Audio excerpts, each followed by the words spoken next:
तुमच्या 6 फुटाची।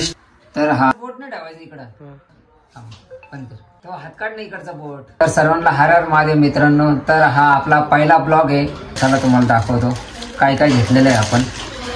तर ही इंस्टा 360 ची 6 फुटाची स्टिक आहे।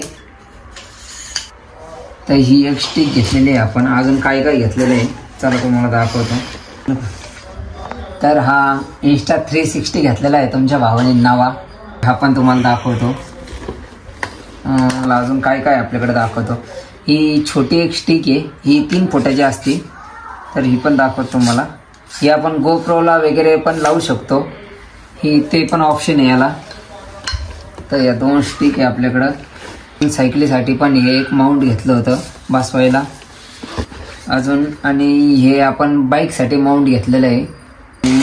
अजून आपण एक घेतलेला आहे कॅमेरा, हा गोप्रो घेतलेला आहे आपण, सेकंड हँड आहे, बघू शकता। कंडिशन एकदम मस्त कंडिशन मध्ये आपल्याला भेटलेलं आहे।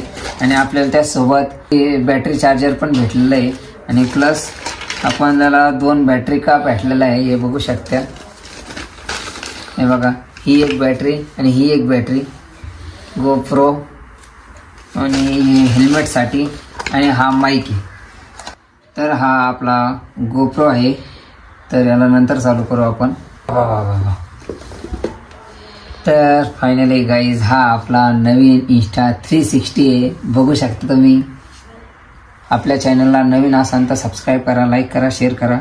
आणि इंस्टा 360ला जो आपण माईक आहे तो आपण एकदम स्वस्त असा हा माईक घेतलेला आहे, हा 550 रुपयाला। तर एकदम स्वस्त याच्यात आहे आणि एकदम बेस्ट क्वालिटी आहे, आवाज वगैरे एकदम भारी येतो। तर K9चा, आणि मला क्वालिटी तर चांगली वाटली, कारण की प्राइस पण कमी आहे आणि आपल्या हिशोबात आहे। तर एवढं असं सामान आहे आपलं। तर चला तुम्हाला दाखव त्यांना असं। तर हे बघू शकता, एवढं आपलं आपण आता हे सामान घेतलेलं आहे। आणि तर फक्त आता तुमच्या सर्वांच्या सपोर्टची गरज आहे मला। तर सर्वांना हा प्रश्न पडतोच की मोठं ब्लॉगिंग कशी चालू करायची, काय करायची, आणि मला पण हा प्रश्न पडलेला आहे। त्यामुळे मी आज हा पहिला व्हिडिओ काढला। तर आता पुढचा व्हिडिओ आपण म्हणजे कसा राहील, काय बोलायचं, कुठल्या पद्धतीने बोलायचं, स्टार्टिंग कशी करायची, हे सुद्धा आपण पुढच्या ब्लॉगमध्ये सांगू। तुम्ही पण सजेस्ट करा, कमेंटमध्ये सांगा की कशा प्रकारे बोलू मी, कुठल्या डायलॉग यूज करू, काय करू, सगळं तुम्ही कमेंटमध्ये सांगा। तुमच्या गाईड करशाल तशा प्रकारे मी ब्लॉग शूट करत जाईन। तर भेटूया पुढच्या ब्लॉगमध्ये। हर हर महादेव।